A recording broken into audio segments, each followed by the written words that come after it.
Welcome to Daggers and Shadow Daddies. We're your hosts, Ryan and Adriana. Buckle up, Buttercup.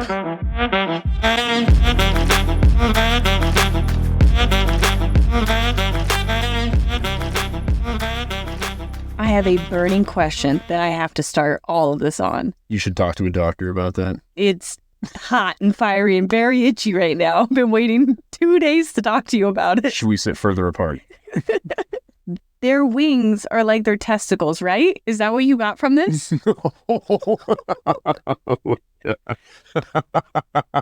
What do you think testicles do? I love that you're like, no, you can tell.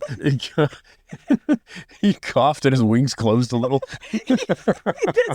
That's not what happened. The entire time that Cassie was talking about their wings, all I got from it was, oh, they're as sensitive as their balls. Okay, they're sensitive. I would not list the primary function of my balls as sensitive. Imagine, no, okay, so Feyre brushes her finger across his wing, and he moaned a moment and shuddered. Like, imagine right now if I just kind of Scooped a ball? Just scooped a nut. There's not going to be a moan. There might not be a moan, but would there be a shudder? Would it be sensitive? It would be terrifying. Yeah, because it's not generally something I expect somebody to reach out and touch. And something bat winging it. First of all, I like where your head's at with this. But no, I think it's far more shaft related than testicle. And maybe I'm wrong. I am purely speaking from anecdote here. I imagine the skin is probably like testicle skin because it's described as like a bat skin. So that's the really funny thing is now I'm just imagining the skin of their wings is just testicle skin. Wait, she like brushed against it and he's just like, I'll show you what it feels like. And he like breathes gently in her ear and she goes, oh. Okay, I guess let me... Imagine if we're not imagining. Use gently on my testicles? Yeah, would you kind of be like, have a little, oh. Let's find out. I'm okay with trying it. It's science. This is a science podcast. It's very scientific and professional. Just like Rhysand, Feyre. Yeah. In the human city, nothing but professionalism. They got to do it to get the job done. Dude, the shit that happens in this. All of a sudden, we were talking about cosplay last time. I'm like, we could go to a con as this. I'd dye my hair black. I'll get the Etherean, or what are they called? Illyrian fighting leathers. Yes. And you get the black version of what she wore under the mountain, and I'll just feel you up. Yeah, no, this was horny. Very horny. Yeah, this was crazy. I mean, it worked. Our child. Oh, yeah. What do you mean we picked up our child? We picked up our child in the car, and when we were listening to the part where she was describing his wings and how he reacted to it, and I was like, oh no. Making sure my headphones weren't too loud. But we were at home laying down going to bed when it was... the horniest part. Yeah, chapter 42. Yeah, the other part was horny enough that with the child in the backseat, I'm still checking. I was just dying laughing as they're talking about the wingspan, the wing texture and feeling and sensitivity. Yeah, no, wing sensitivity was really funny. I think where you want to compare it to testes might be like when you're already into it. That's where it could be compared to testes. Cassian even said that if you touch him in the right spot... Okay. A Illyrian could get off to this. Yeah, it's more like, I think, cat ass. You know, like when you pet the cat in front of its tail? Oh. That's what it is to me. It's like, oh, you shouldn't pet a cat there because that's their erogenous zone.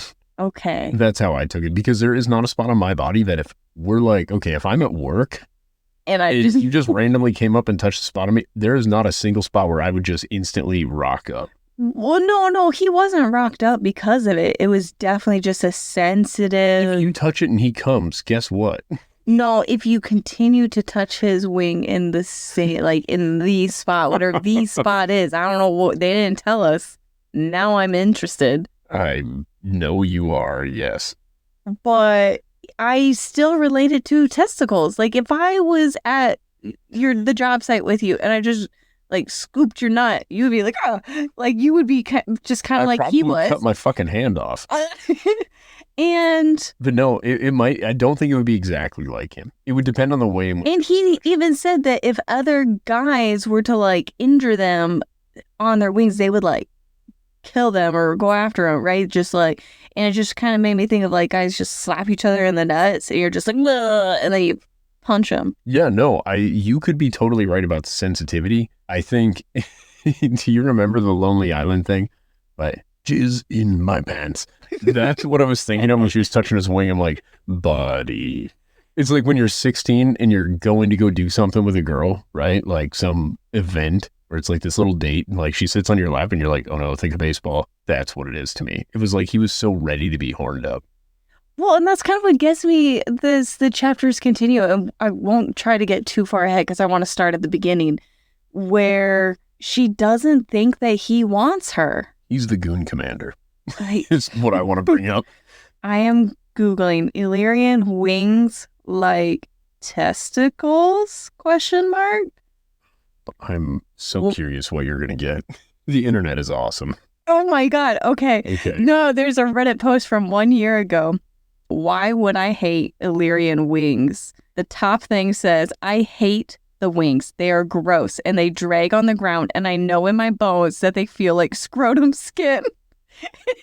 Someone's like, and now I hate it. Thank you. I can't unsee. Just thinking about all the loose membrane flapping when they are relaxed. Okay, so I had another thought of this. While they're flying, if the skin is that sensitive, the wind changes direction and they're coming on cars like pigeons as they fly over it. That is, no. I have it in my notes. Oh, I got this. Because I'm like, what the fuck is happening? I feel like we jumped. I think this is going to be one of those things I pretend did not just happen because I'm just going to be thinking about this all the time now. I have just enormous erogenous zones that are wings. How are they so sensitive with the wind against them? I assume they just come as they fly, like pigeons pooping on cars. That's the only notes I have for these 5 chapters because it threw me off so much. And then no, the whole thing is so fun. I'm glad they did it. I liked it. It was so fun. But it is gross. And I'm a guy with testes, and even I'm like... Balls are gross. Well, it's like, think of... Well, I'm just imagining he's got like ball hair all over his wing. Like, oh, dude, you got to shave your wings.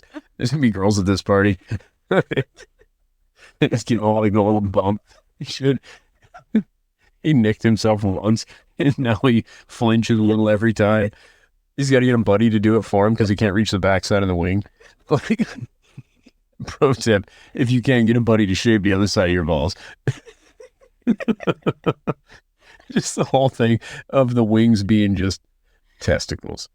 That's so funny to me because I was straight up just with, no, it's shaft. 100% it was shaft. Because if you ran your finger lightly across a shaft foam at work, that's a whole different animal. Okay. But also the fact of they're just flat testicles gliding through the air is so awesome to me. Oh, man. That's the smell. Think of the smell, D. Wow. They got to scrub them bad boys. But he doesn't always have them out either. He's got an advantage. Yeah, he puts them away. Yeah. They like just disappear. What happens like, okay, Azrael or Cassian are like trying to sneak through caves and like their wing is like one wing accidentally brushes the other guy's wing while they're in battle. They both come. I don't think it's like that, especially if you're comparing it to Shaft. Like if you hit the back of a chair while scooching by. No, it sucks. But what I'm saying is where he's like, a man can come from them being touched. And during sex, he says that. Not just being touched. He says, like, specifically for that. Rhysand seems pretty fucking sensitive. He's been without him and Feyre. He's just walking around rocked up all the time. He's so horny right now. Yeah. Well, not right now, what we ended up these chapters on. Man, I ended on him being kind of horny. Oh, no. Yeah, you fell asleep in the last chapter. I feel like, well, to be fair, we fell asleep, but then you re-listened at work. Yes. But I skipped chapter 42 at work. That's a good idea. Chapter 42 is based off of the first time we listened. I think that's the last one I was awake for. Yes. Let's start at chapter 39. Yeah, I have no more notes, so it's all... Have to take a moment.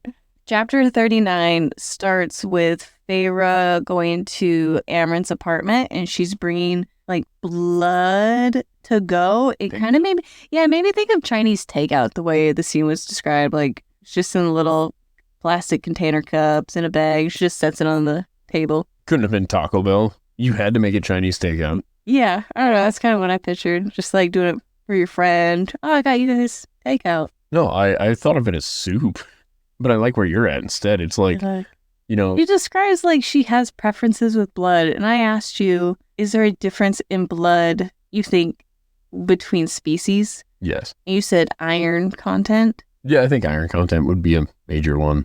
I think there's probably several differences. That's why we don't do just transfusions with animal blood. Imagine you get like some rat blood or something in there and it's actually like this horrible disease and she can taste it. Oh. Yeah, be bad. And you get blood infections. Gross. Well, I was already grossed out by her drinking blood. What if she told somebody they have cancer? Like, she's like, I gotta tell you, your white blood cell count looks a little rough. Cool. Like, while she's drinking their blood, just like, ooh, somebody tell Charlie he needs to see a doctor. She said she didn't like humans. It was too watery. Yeah, so she prefers pig blood. Yeah, no, So- goat. I thought it was goat. No, it could have been goats. In my Something head, like that. yeah. Some little That's- to be fair- farm animal. To be fair, pigs probably have very similar blood to humans. Gross. Okay. Yes, I think that is true. Yeah, I know their hearts are super similar. Sorry. Then Feyre is sending flirty notes with Rhys, and she asked him about his knees. And this is where I wrote down the quote. The reason that he has the tattoos there is that I will bow before no one and nothing but my crown. And she replies back, so dramatic. It made me think of the throne scene Oh, in from Iron. the other book. Yeah, which we can't talk about just in case someone hasn't read it. Yeah. But I mean, I like to think they have. If you're looking for spicy stuff, so far, that's kind of the gold standard, I think. Yeah, so far. I mean, our Yeah. experience is 4 books. Yeah. Correct. Definitely credited resource. We're here. We know it all. You're welcome. Oh, I actually wrote down her favorite. Lamb is her favorite. Oh, that makes sense. Not sheep. She likes the baby's blood. No. So sorry. Try the veal. Varian sent her the necklace, and they talked about if they slept together, and they didn't. They didn't, but I love that he's pursuing her actively from like a long distance thing with her. And I'm not going to lie, I'm really rooting for her because I love that she's just like, yeah, I'm a bad bitch. And they're like, oh, we sent these because you guys are going to be murdered. And then he's like in the background, like, hey, can you also send this? Like little side UPS package. Nobody's using these, right? I mean, we could just send them. Yeah. And then he sends them to her and he's like, these should be worn by the most badass, gorgeous bitch. And that's what Feyre even said, that necklace could only be worn by a powerful woman. And for some reason, I pictured a tall, big woman. This goes back to your penis thing.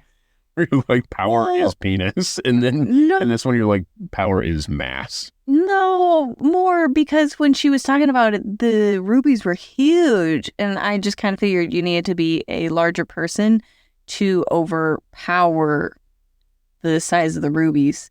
Instead, Amren may not be big, but she is literally power. Yeah, she's awesome. I like Amren so much. I hope they get half as sexy with Amren as they get with Rhysand. I'll take an eighth of that. They do discuss that Feyre is learning how to fight and continuing with that instead of us just assuming or that it's just like a one-off sentence of I'm learning how to fight and learning how to do things. We actually get to hear about, it sounded like months worth after she left her sisters that the queens have not responded back, or I don't know how long it's been. Yeah, I will not commit to timelines in this because time fucks me up in this book. Yeah, it's just been some time and she's still learning how to train. And Cassian is the one dropping off the letters, the extra letters that Rhysand keeps sending. He's the one that's taking them to Nesta, and he gets pissed off. But that kind of falls into our theory that there might be something between Cassian and Nesta. There has to be. Yeah. They came back from the summer court, and it sounded like it's been months as they're waiting for the queens to respond. And I have a note here that it sounded like she was starting to fall for him in this chapter. But then as the chapters continue, it seemed like she wasn't. And she's really confusing me. I don't know what she wants. And she asked Rhysand if he knew he always wanted to be a High Lord. And he said yes. And she goes into comparing him to Tamlin again. And just the differences between the two of them. Did you have any thoughts on it? Yeah. What I remember about this is she's saying Tamlin resented the idea of being a High Lord. Mm-hmm. And Rhysand was like, I want to be a High Lord because I want to institute change and blah, blah, blah, all of these things. And he's very goal-driven. Whereas Tamlin was goal-driven, but his goal was not to be the High Lord. So that explains some of the way that he does things. He's not disruptive. And Rhysand also seems to not be disruptive within the Court of Nightmares, but is very disruptive of the way things were prior to that outside of the Court of Nightmares. I am surprised that we are this many chapters in and have not heard from Tamlin yet. There's no reason that we haven't. I have no clue what's going on with him. This is a long time to go without hearing anything about him. I initially thought the assassination attempt had something to do with Tamlin, other than they were also trying to kill Feyre. And that's what makes me think it's not Tamlin. I think Tamlin will end up making a deal with the King of Hybern to help him eliminate the Night Court, basically, as long as he spares Feyre for Tamlin. I believe that to be just as a guess. In the last chapter, which you did not hear, I can point to that one. I tried. Rhys points out that what his story will look like, that he is essentially destined to be the bad guy because just how the way things look, and that Tamlin is to look like the good guy and to have Feyre. And that confused me in the moment, and I wish that I wrote it down, but oh well. It confused me that it sounded like he thinks Feyre will go back to Tamlin. It's very Disney, though, the way he's written in this way. Well, both, honestly. Think of Beauty and the Beast. It is just Beauty and the Beast. He's the Beast. Everybody perceives him as this horrible thing, and then obviously he has a soft, gooey center. The person who should be the Prince Charming ends up being a tool bag. After they have their little heart-to-heart, where I thought she was falling for him, then they hear back from the queens, and they go see the queens with her sisters. Where do you think Feyre's dad is? He's overseas. Yeah, but I mean, it seems odd that keeps being pointed out, that he's just gone, and I'm kind of suspicious of it.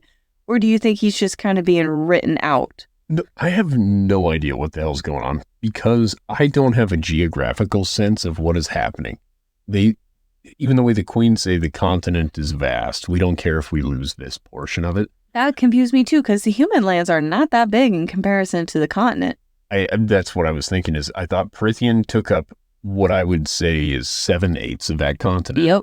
And every court is almost the same land mass as the human lands. Therefore, I'm like, what the hell do you mean? And also there are 6 queens, and one of the queens is missing. We're going to get into that later. But I thought there were 8, and then there were 5 that showed up, and they said 1 was missing. So I don't know how many queens there are. 6 queens of the human land. There are 12 high priestesses. There are 7 high lords and 1 king of Hybern.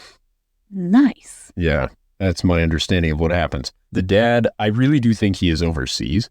Obviously, I don't think he's on the continent, the mainland, or whatever you'd call it. But I wonder if the dealings that he's making aren't in this area. Like, they bring up that there's the secret island later on, right? They do, but yeah, I feel like he's making he's got to come back around later. But at the same time, we're 20 chapters away, 25 chapters away from the end. We haven't heard anything about Tamlin either. So either everything's coming all to a head here at the end, or Dad is actually just being written off. And I think it is easier also to have Dad not involved in this. To be fair, I think if you were just going to write this story in an ideal world, you're like, this dude is not important right now. And if it was me, I think I'd have killed him off, because you can't bring him back enough to endear him to us in 20 chapters. Because I don't give a shit about that guy. He did nothing for me. Yep. He told Feyre to never come back. And then she's come back twice and he hasn't been home since. So I don't know what the fuck's going on. Chapter 39 ends with the queen's winnowing. How do you think that they do it? They were given this from Faye from years ago, but they needed to know where everything was at, everything in the room. It was very planned and prepared, unlike how Rhys winnows. No, but I think Rhys winnows in the same way. Remember when we were talking about, where I was talking about like, oh, when I thought that he just winnowed above the wind mansion, right? Yep. I thought he just winnowed above that for the sake of dropping down into it. And I'm like, oh, That's if you were right. winnowing it, you can end up in the center of something if you didn't know Yeah. where it was or this or that, or you weren't very accurate. That's why I think the queens needed coordinates, is how it's worded. Yep. And then the exact layout of the room. What I do find interesting is the room that we would be receiving them in, as well as the furniture layout, makes total sense. There being one queen missing and everybody else being in this one room would lead me to believe that queen number 6 is off doing something else. Oh, I Or like- thought you were going to say queen number 6 just ended up in a tree. That would be hilarious. They're like, we're trying to train her on a winnow and she kept fucking up and eventually it was just too rough. She's in a rock over there. Chapter 40, this is where they show up, the queens are there, and as they're describing the room, I picture a Pride and Prejudice style home, how the sisters are dressed. I don't even think any of that is accurate. There are just so many. I think you're right. I think it's Victorian. Yeah, I That's get the idea. Victorian style vibes from the sisters and their home. I think that's accurate. And then I really started thinking about who is who. Feyre is Elizabeth. Mr. Darcy is Rhysand. Charles Bingley is Cassian. The sisters are obviously the sisters. And Mr. Collins is Tamlin. Yeah, I'm going to let you have this one because we've spent so much time watching Pride and Prejudice, Yes. North and South. We kind of already have been through this without the fantasy, and even that was kind of a fantasy romance. Yeah. I would say, yeah, that was 8 hours of 8 hours of my life. You've seen them all 40 times, so I think you're certified, whatever that would mean. Just a horny, sexy Pride and Prejudice with wings. Pride and Prejudice was kind of horny. It was horny. Not like the 2-hour one, the long one. Yeah, the 6-hour one. Yeah. I don't remember which one had it, but the hand flex. And I had this note beforehand, the hand flex equals a wing flex. And then Rhys flexes his wings when touched by Feyre. Like, oh my God, it's exactly like Pride and Prejudice. Yeah, because they couldn't show us his balls in Pride and Prejudice. Stop. His ball flexed when she touched him. Dude, I want to rewatch that now. I don't, just that one part. And instead of watching the hand part, I just want to see a little like cartoon of just a testy going poop poop. As Feyre and Rhysand were talking with the queens, Feyre and Rhysand were really worried about doing anything that could possibly cause the book to melt and that they could not get it. You can't winnow, all of those things, all the rules around this book and its little spell It has to be and given words. freely. I think Yep. it's the big rule. You can't manipulate them into giving it to you.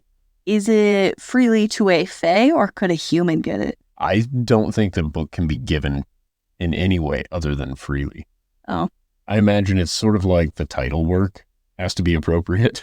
Like, oh, okay, I signed this over to you. Then you have to pay your taxes on it. I want to take a moment of giving credit where credit is due to the narrator to narrate so many women's voices in one scene. And Distinct. they were all different. Yes, distinct voices. Was incredible. Feyre, Moore, and I think 3 queens, for sure 2 of the queens, the most beautiful and the oldest. Just incredible work. I was very impressed with the narrator. I completely agree. And the way the narrator conveys their age and attitude. in her voice. Yes. The elder queen, she did such an awesome job of making her sound regal and old and bitchy. Oh, wait. 6 women. Moore, Feyre, 2 queens, Nesta, and Elaine. And another queen. There's 3 a third queens that queen. talked. I knew for sure 2 Yeah. of them were talking. Yeah, 3 out of the 5 did speak. The one only had 1 line, so I don't know how distinct it was. She did amazing. And as they were talking, this is when we found out a little more about the letters. I'm pretty sure we made a joke about Rhysand sending like a headshot to the queens, and it sounded like he sent the queens nudes because he mind vibes Feyre saying, "You didn't ask what was in the letters." Yeah, I think he was just sexting him a little bit, and I think it worked on one of them, and that's where we can't bring number 6. She is horny. She wants to see his testy wings. Like, I think she was real giddy. What I want to also discuss is the way that they painted the picture for this room. It is enormous because Yes. space for the queens, you had 6 chairs laid out, or they might have only had 5 chairs laid out, because I think the way it was described is just with the queens, and they each had 2 guards with them. So you have 15 people just on their side of the room, Yes. right? And The space for the chairs is enough so a guard can be on each side, which means you have room for 2 large people in armor between each one of the queens that's sitting there, right? Because they're each flanked by a guard. I found that to be really great storytelling. I was picturing a Victorian room from Pride and Prejudice, and I kept having to expand the room every time I realized how many people were in this room. It went from a receiving room to a ballroom. Yes. Instead of the entryway they went into, that's kind of where I was at with it. And I like that Cassian and Azriel were seen as their guards. You know what I mean? Where it was like, we don't really need more. Yeah. And then Moore also being one of the... Speaking of Moore knows the original queens that made the treaty. Like their great-great-great-great-grandmas or something like that. 500 years ago. Yeah.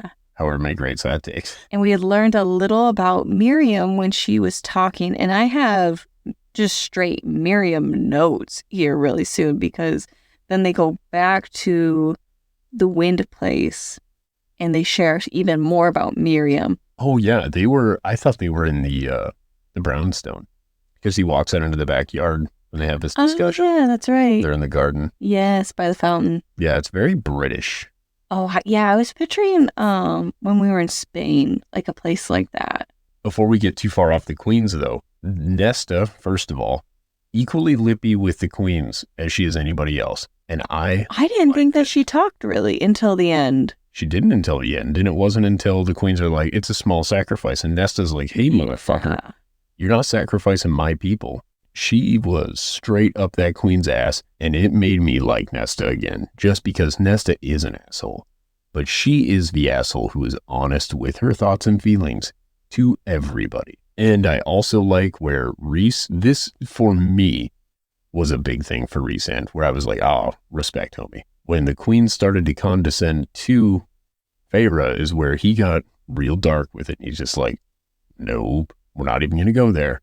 You don't condescend to her. She is nobody's subject. You chill the fuck out, or I'll just end you now. And this is when Feyre was being an emissary, and she was not doing a good job, and Moore needed to step in. Also, we learn Moore's not just a name.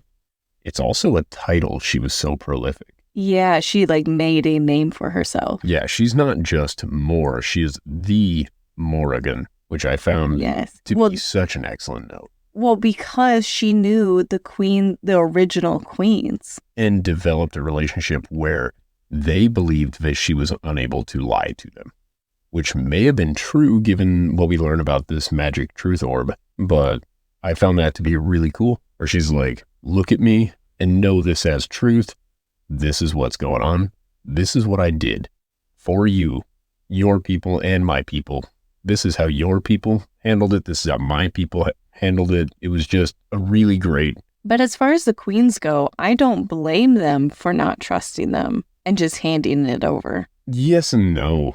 I think if they're aware of it, they can't just deceive in order to get it, right? The queens are aware of that rule. So this whole thing could have been handled in a way where you just ask specific questions. Like, what are your plans with it? Why do you need it? Give us your plan. When you're done, are you giving it back? And if they have to answer all of that honestly, otherwise it would be deception when you got the book, and the book would do them no good. Oh, okay. I see what you're saying. By asking specific questions, you are challenging the protection around the book. And by them lying and being deceitful will ruin the book. But what if they think that they are being deceitful and don't want them to be deceitful in order, which then melts the book? But then why would they go through the work to get that book when they could just destroy the other half that they already have? Yeah. I think bringing the other half with you could have been a great idea. Be like, here's the other half of this book. We want your half. And if we can't get your half, what are you doing with it, first of all? And clearly we don't want it destroyed. We just put our heads on a stake for these other people in Prithian. Mm-hmm. But everybody's holding on to information so tightly. Like, Rhys finally coming to terms with, I know how to show them that I'm a good guy. I'll show them the place where I'm the best guy. You didn't have to go that far. Well, it is going that direction, so. It's how he's going to do it. But I'm saying, I think he should have been clever enough to be like, okay, this is a way I can prove honesty. This is another way I can prove honesty. Like, there are other ways than just showing them you have a city that thrives. It comes off very Kim Jong. It's not proving honesty. It's proving that he wants peace. Yeah, and I think showing them a specific truth as opposed to the entire truth where, yes, he wants peace, showing them one city that's peaceful reminds me so much of what North Korea does. We're like, see, look how happy our people are. And it's like, you see that there's one area where they have vegetables and stuff for their people and they act like it's amazing. It comes off very much that to me. But this orb is truth. It's a truth sayer. It's like the little knife we talked about earlier, the dagger. Mm-hmm. And I think that if you were showing a fraction of it, that's not truthful. That's deceitful. So is he also going to show them under the mountain? That is exactly the point I'm making. Is if he just shows them the one area that paints him in the best light, that is deception. Okay, well, we're not going to continue with that because you're going to ruin it for me. I'm not trying to ruin it. Damn it. You know what I'm saying? I do know what you're saying. Okay. That's why I'm moving you forward. All right. Move me forward. I'm wrong about that. That would not be deception. Right. It's above board. Don't worry about it. Nothing too much happens that we didn't already cover there. They talk to the queens. The queens say, show us you wanting peace or honesty, whatever the hell that was. And then they go back. And this is where I have just straight Miriam notes because the amount of times that they were giving just details about her, this seemed very important given how little I knew about her just last time we talked about her. Totally agree. Cassian punks out of guard. Now we can move forward. Punks out of guard. Oh, yeah. Right. I like that moment where he didn't even have a weapon on him. And the guard's like, I'm going to grab my sword. And Cassian just looks at him right and he's like, never mind, I'm cool. Miriam was born a slave. This part is shared by Moore when she's talking to the queens. Moore says, a human was made immortal again when an old enemy resurfaces. Then when we hear from, I believe, Rhys later about Miriam, I was a little confused why Moore said a human was made immortal again. Because Miriam was born this way. Feyre was turned this way. Do you disagree? I do. I was going to let you finish what you're thinking Why first. do you disagree? The way that Miriam is born is to a human mother and a Fey father. Yeah. Right? It does not mean that she had the immortality of a Fey. She possessed traits from both sides, and she appeared to be human. Yeah. And had other Fey gifts, right? And she was raised as a human in slavery. Yep. Right? I don't know that she got the immortality. I think that could have been granted to her. Oh, I guess we'll find out because, yeah, when you put it that way, we have, and I put this part in quotes. That's usually when I keep replaying the audiobook until I get it written down. A human was made immortal again. And then later we have Miriam has a Fey father and a human mother, but no talk about her immortality just because she has a Fey father. Huh. Yeah, they don't really discuss that. In the way that they bring up her conception, so upsetting. Moore also talks about Jurian's love for her drove them apart and for him to torture Clythia. I also have a spot on that I disagree with. What do you think? It wasn't Jurian's love for her that drove them apart. It was Jurian's lust for winning the war in battle. He became obsessed. That makes sense. With winning. And I think that Amren brings that part up and is like, hey, he was obsessed with this and didn't even realize that his friend, the general, and her were developing a relationship that also it made me not like them that much either, where I'm like, motherfuckers, set boundaries. There was an emotional affair because I think it was Moore who says she didn't lay a finger on Dracon. And I'm like, sounds like until they broke up, and it was like, oh, so she just made sure that she had her escape route, had this other guy all lined up, and then was like, hey, Jurian, we're done.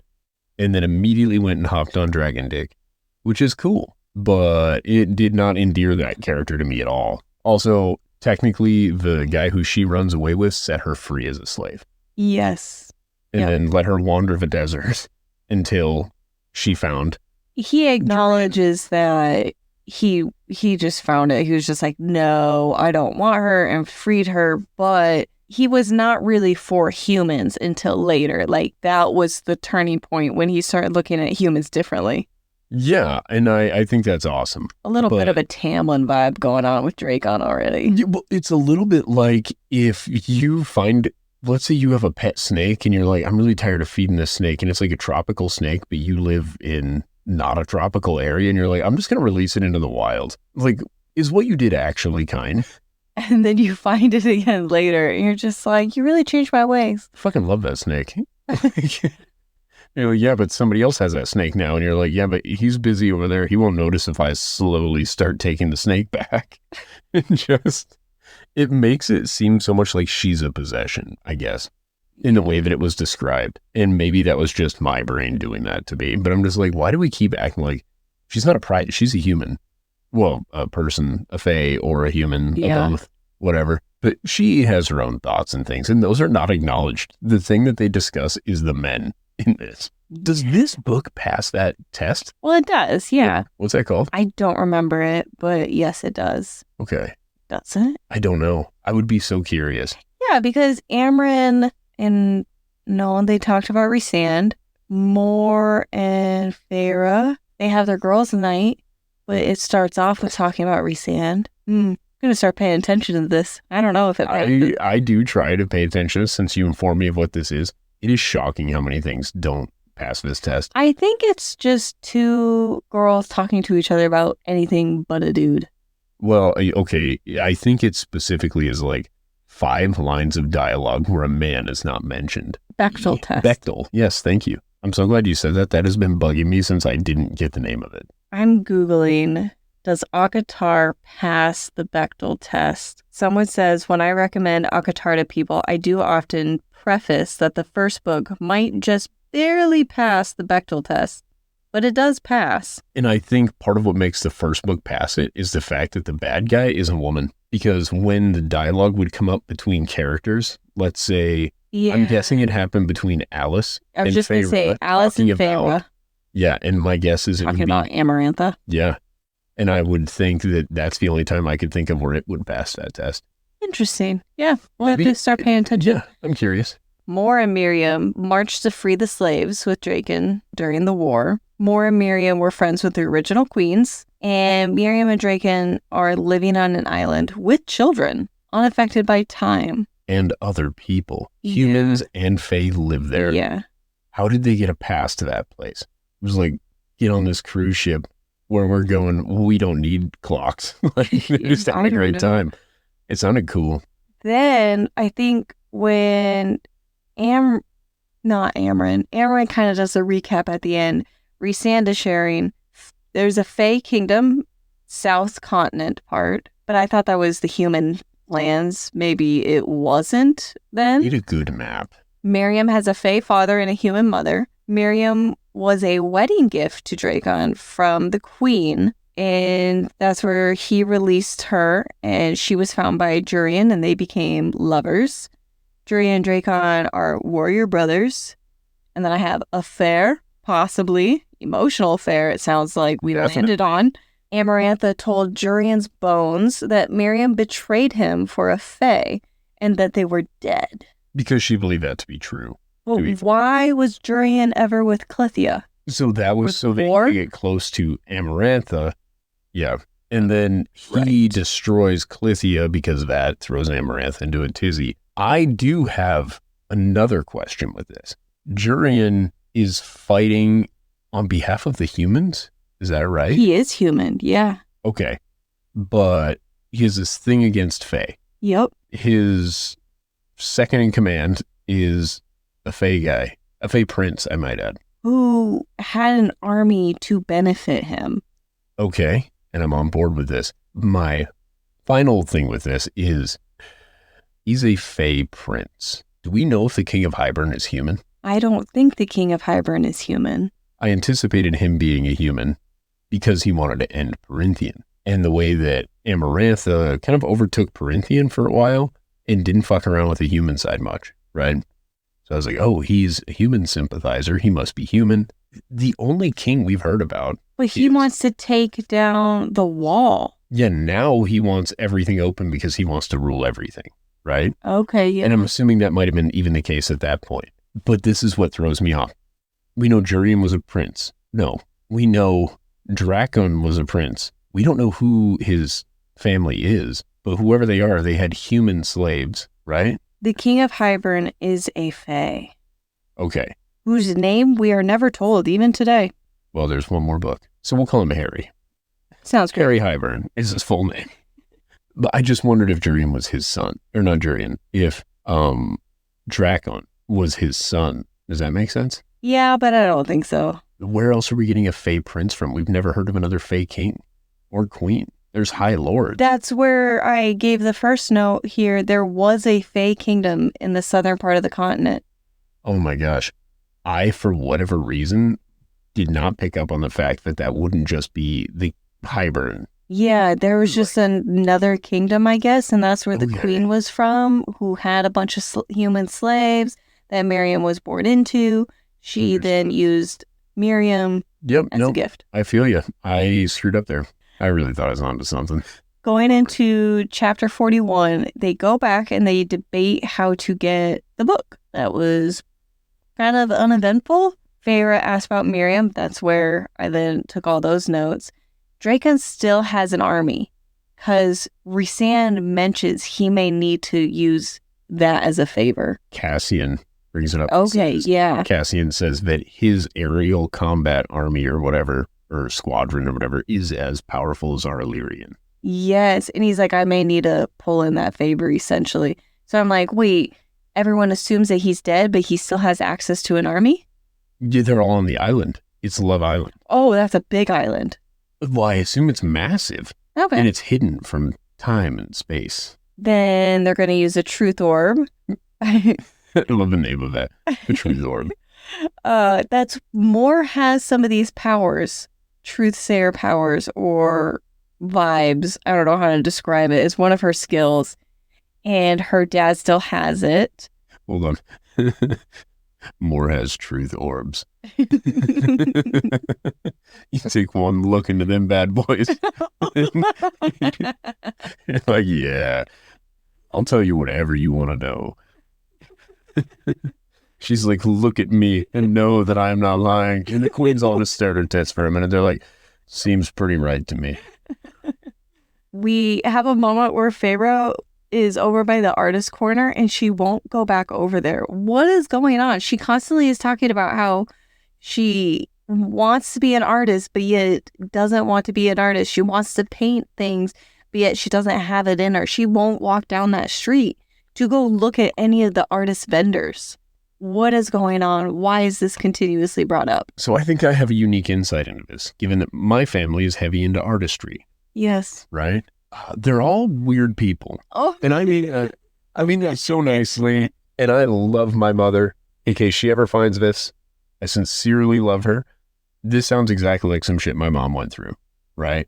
Life gets really hard and the art feels like it's not in you, right? Yeah, that like is what she's saying. And it's not even so much that you can't produce it. It's that it would be disrespectful or wrong to even look at some things that you would have really loved before because you won't be able to give it the appreciation it deserves. That's exactly what's happening. Yeah. No, I know. Well, why is she late? Is it because of what happened between her and Tamlin? Because it seemed like that moment when her art supplies gift she got from him was destroyed.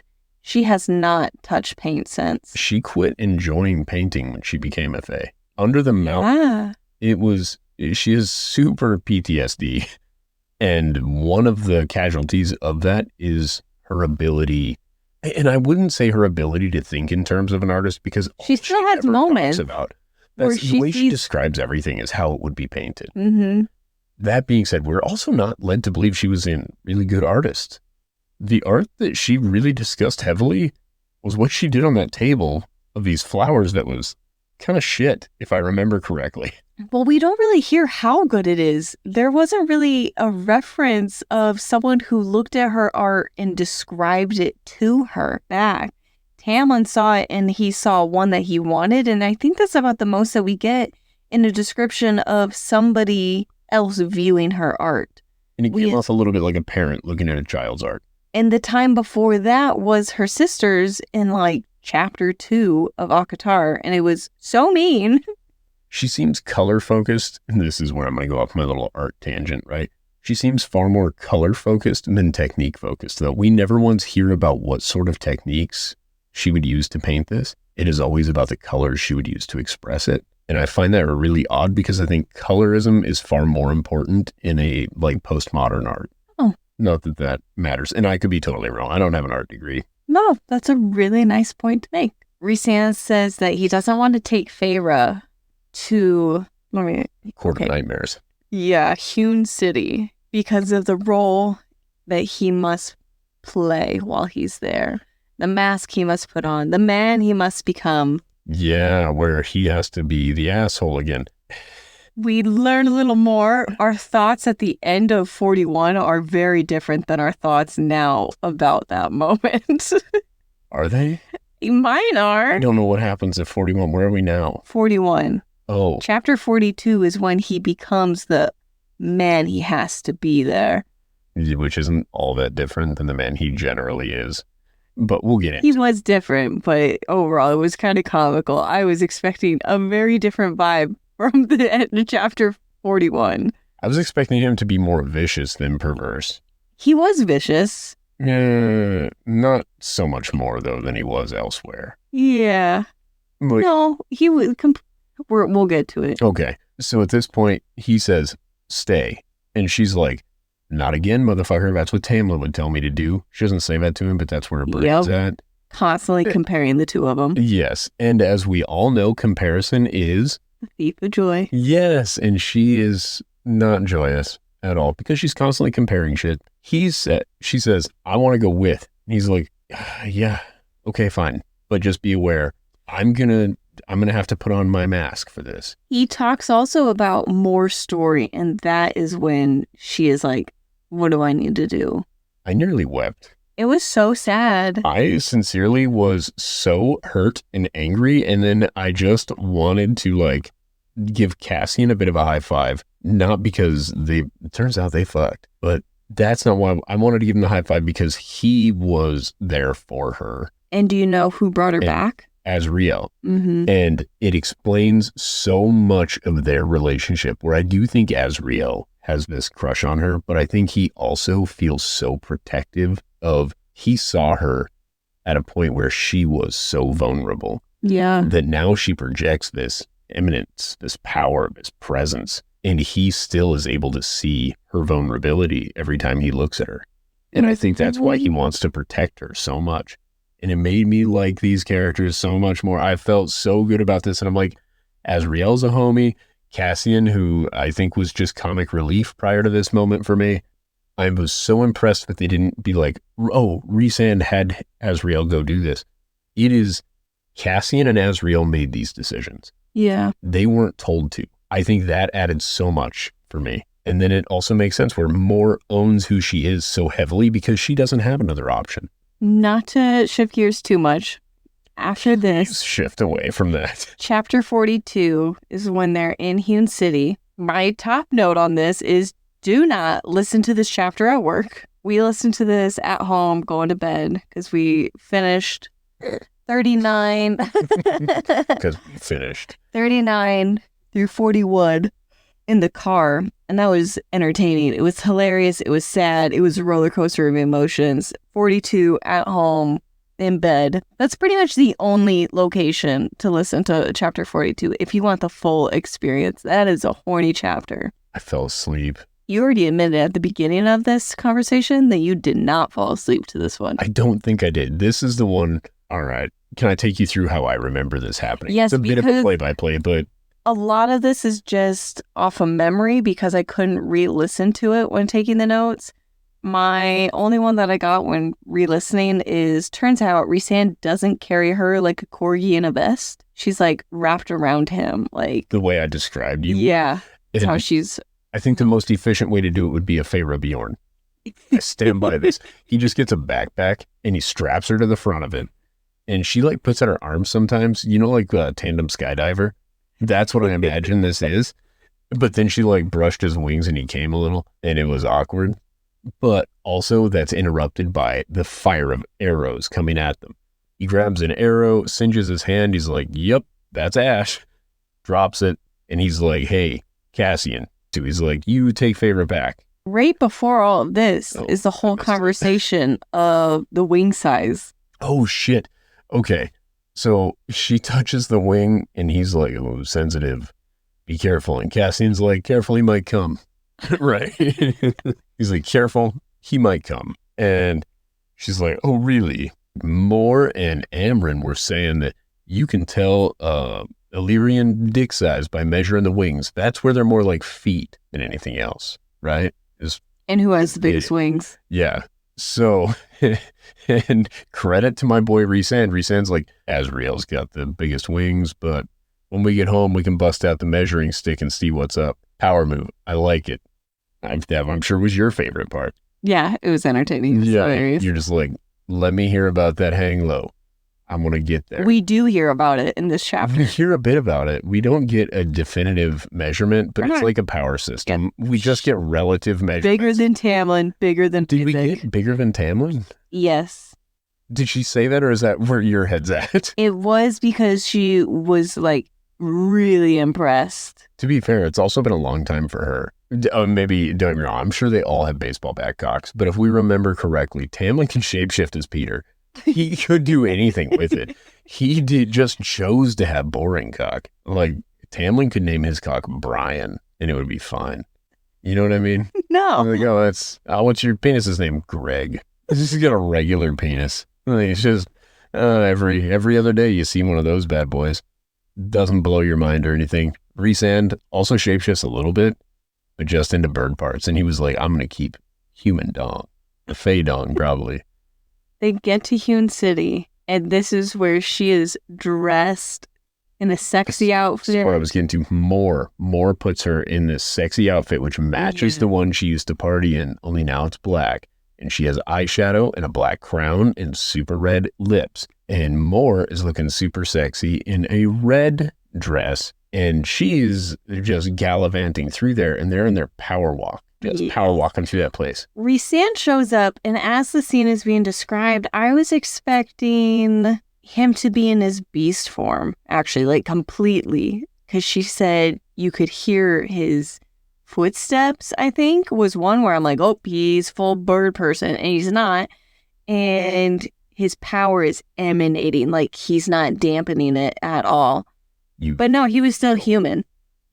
Well, Faye, you know what I meant. You feel his footsteps. Yeah. You didn't hear his footsteps. You could feel his presence entering the room. Yeah. He was power incarnate, and the whole mountain shook with every step. The room got quiet because that power entered. So then everybody's turning there looking. They're like, oh shit, we need to be quiet. Dad's home.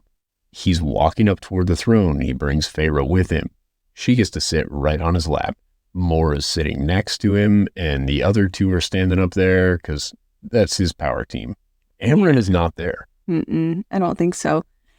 And this is where they have to, unfortunately, put on a show to distract. Where she's like, I guess, this is what it's for the mission. He's just doing this because he has to, not because he wants to. I feel like this was not the most effective way to distract these people. I thought more being with Cassian would have been a distraction for her dad. Yes, and that's the person whom they were trying to distract. Yeah. Also, the guy who's literally interviewing him, the high lord of this joint, your boss walked in. You have to go steal something from this guy's room. All you got to make sure is that this guy is focused on you. I'd start criticizing him because he's going to get defensive and start thinking. I think Rhysand locked his mind on him and her, forced him to watch what they were doing in front of everybody. Oh, see, and that's kind of wrong. I think that's what happened. That guy's an asshole, but also nobody should be forced to watch people fuck. Yeah, they were close. Yeah, what they were doing is still not something you should be forced to watch. It's like, also, I don't think you should be allowed, but that's just neither here. You were kind of forced to listen to it. Yeah, and I felt victimized. Being completely honest, I was like, oh, okay, all right. So The way it's described is really good. It's it the is. same No, way it's every man really touches good. It's a horny scene, and it works. It's I think the most accurate of the horny scenes so far we've heard out of this book. What do you mean? The way they describe the hands moving in, like his fingertips moving in circles, blah blah blah. That's every dude is doing this. It's relatable as a dude. Oh, yeah. I guess I was taking it as the author did a good job of focusing on the details, getting the She scenes. comes. No, she doesn't. She gets wet. She comes. She does not. She gets wet. Lightly comes. She is. Did she not come? I getting- really was not paying attention. No, she doesn't. She gets close to climax. Like she's really edging because she's talking about her body being on fire Yeah. and her shield is down a little bit. And Rhys makes a comment, but Rhys is moving his fingers up and down her thighs and gets close enough to her that he feels that she's wet. And that's where I started. He's like, laughing. don't worry, it happens. It happens. It's essentially a biological response. I know you can't help it. And she's just, and that was one of the why I got the impression that it's all business and they're trying to be like, I guess this is what I have to do. Got to put on the show. He's got this mask on. Like, girl, he likes you. And she just doesn't see it at this point. No, she does. She knows. At one point, she says, what if he doesn't even want to have sex because of what happened to him under the mountain? I think I'm having a hard time believing she's stupid. She does not think he likes her. Is this a common trope? I don't know, because then after this whole scene, she tears him down and calls him a friend. And he's like, what do you want, Feyre? And she's just like, you're my friend. I think that's true. It is, but she doesn't seem to think that he likes her. Yeah, well, I think maybe she's stupid.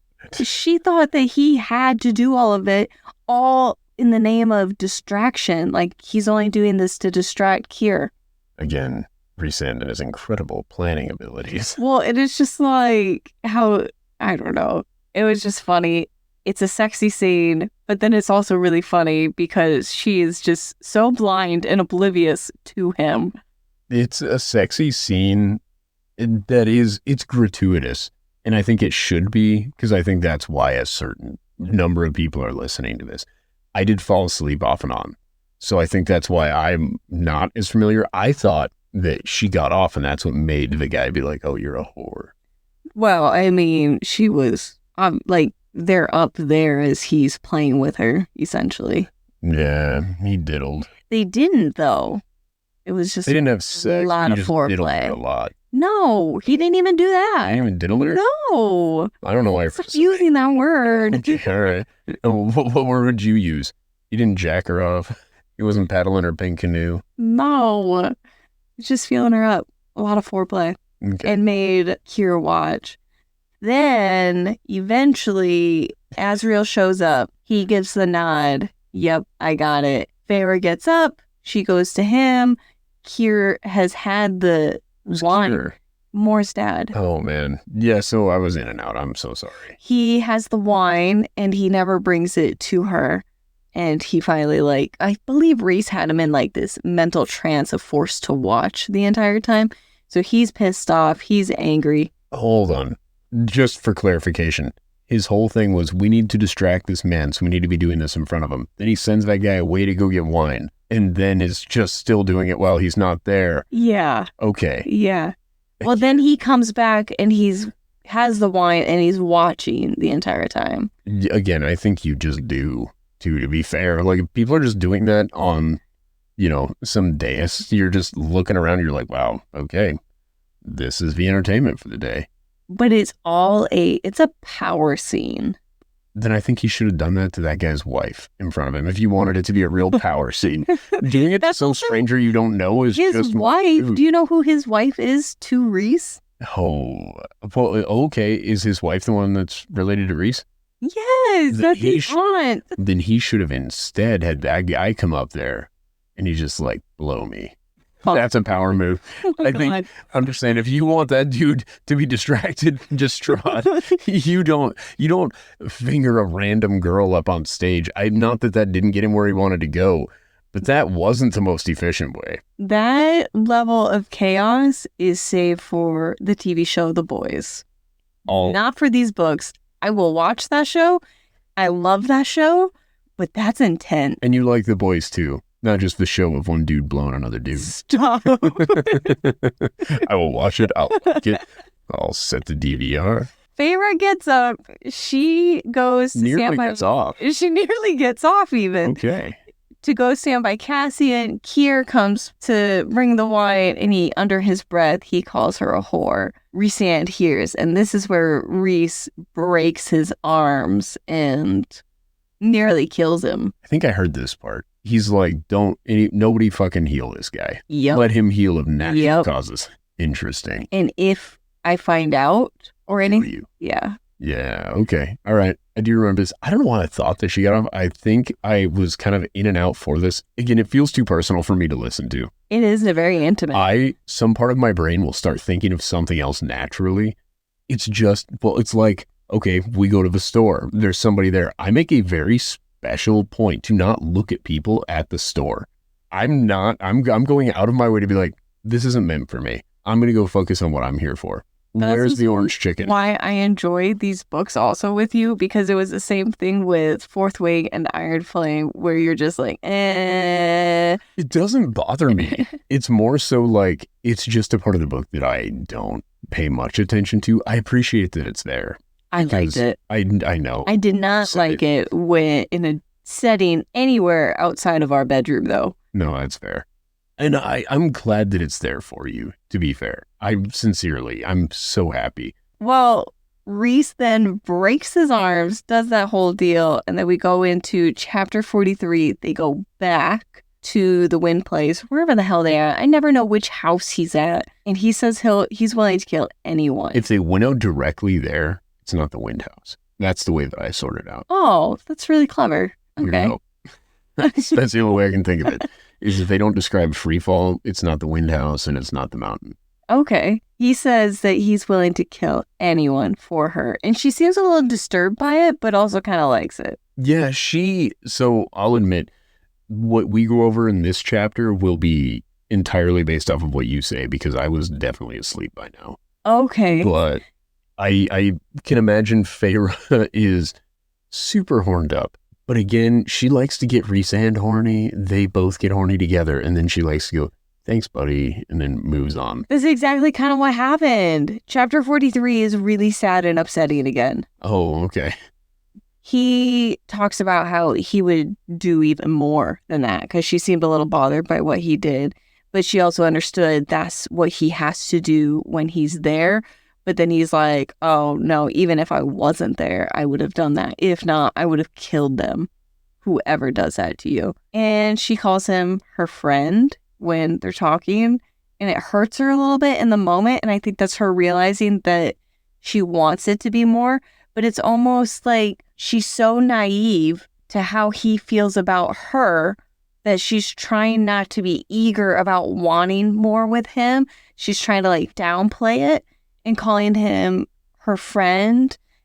And then I also wrote down, she's acting like he's not into her and she's pushing him away. She compares him to Tamlin and he's like, I'm not like him. I am nothing like him, and kind of calling her out on comparing him. She didn't even say anything. He just knew she was going to go there with it. And he asked her outright, what do you want, Feyre? And in the moment, I think it was like to see, what do you want out of life?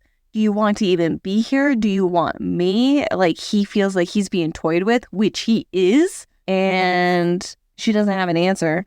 And this is the long quote where I was so frustrated, so heartbroken that she says this to him. You went from being so horned up to so upset. Yes, so did Feyre. She was so horned up to clearly upset enough to say this to him. Oh, that's fair.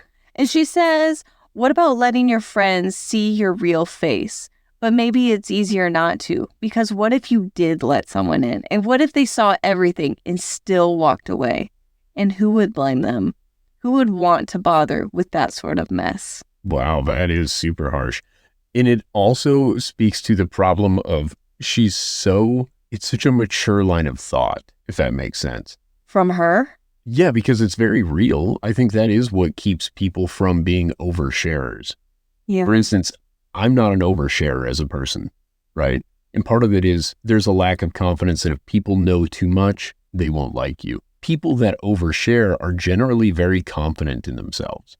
It's like, oh no, I'm an open book. You're going to love me either way, like more, to be fair, in this book. I think that it would cut you to the fucking core to hear somebody else be like, who would blame them for not liking you? Because I'm sure Rhys already has an internal monologue, which she acknowledged in that statement. Yeah, and when he talks about how he was jealous of Tarquin when she says, you seem easy to love, and that hurt him because he's never felt like he was easy to love. And then she has this moment, even when he was sharing that, she didn't even say, no, you would be easy to love too. She just kind of like lets him sit with it. It was just quiet about it. And then here she tells him essentially outright, you are not easy to love.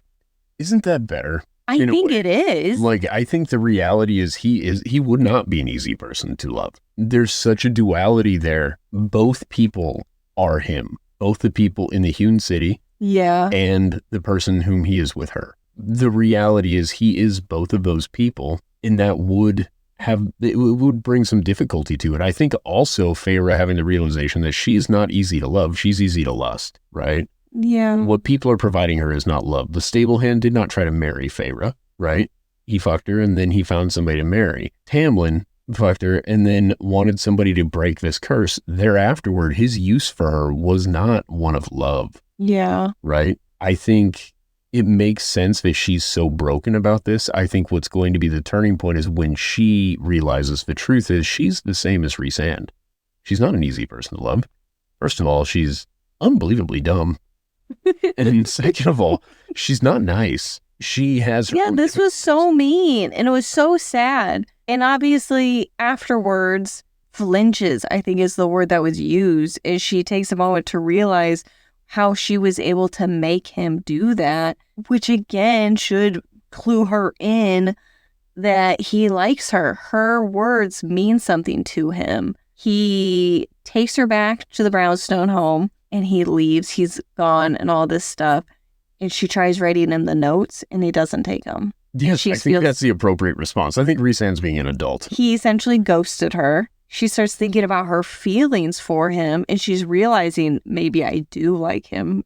Like she's checking in with those feelings and keeps trying to send him notes. She talks to Amren about the book and who attacked them. She doesn't know who it is. And Amren shares Starfall. Were you awake for that part? No, I wasn't even awake for the first part we just discussed. Oh, okay.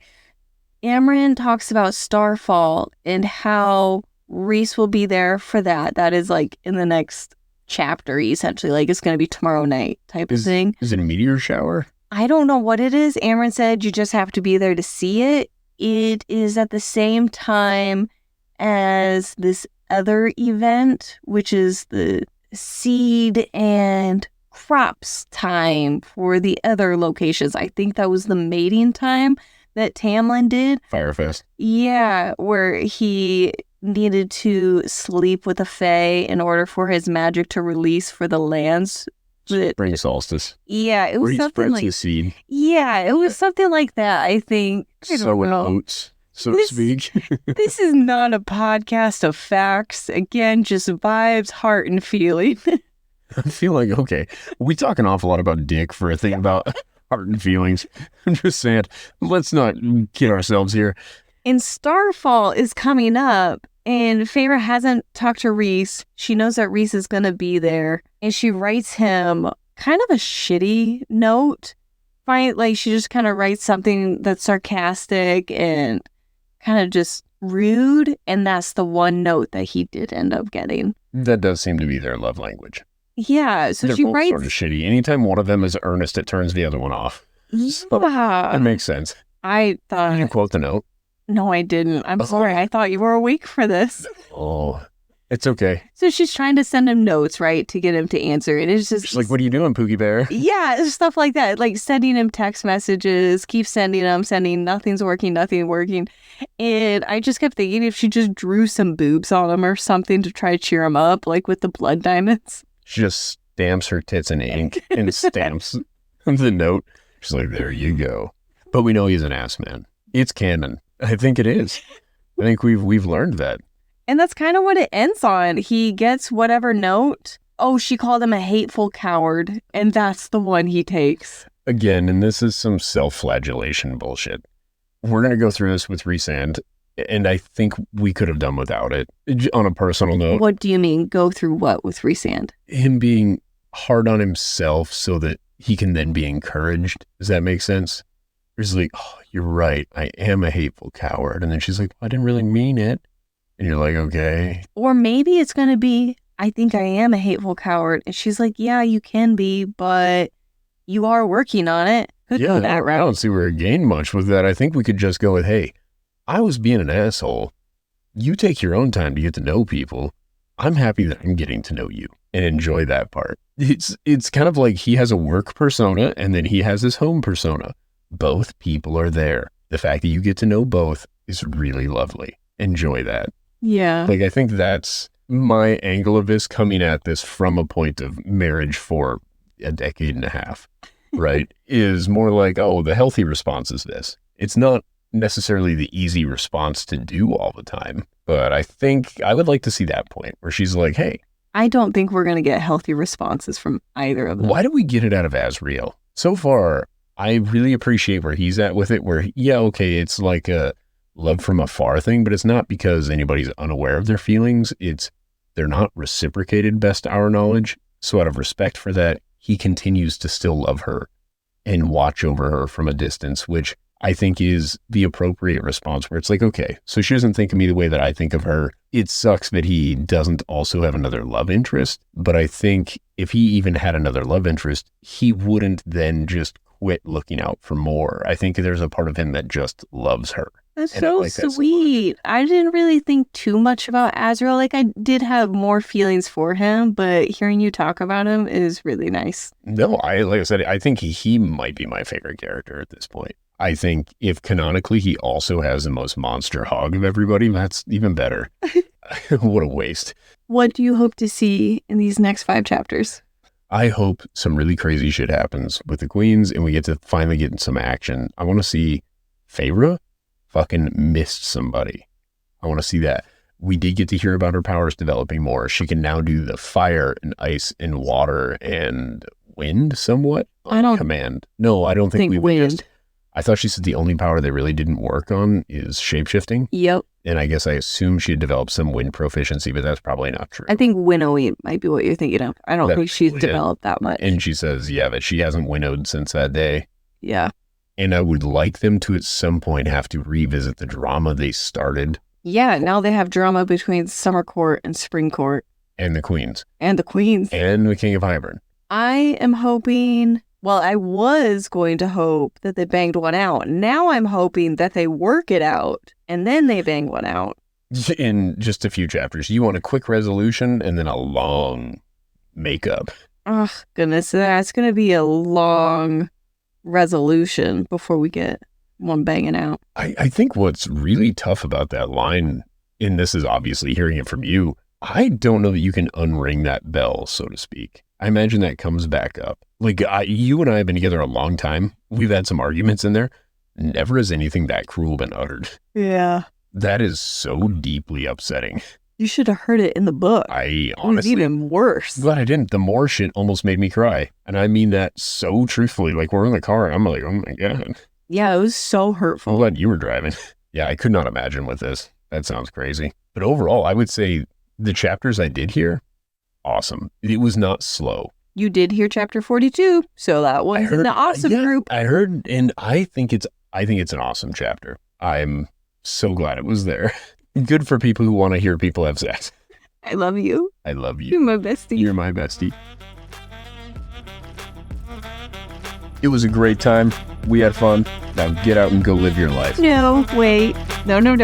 Thank you all for listening. We appreciate and love you all. please follow us here, TikTok, or Instagram at Shadow Daddies Podcast. And then go live your life. Bye. Bye.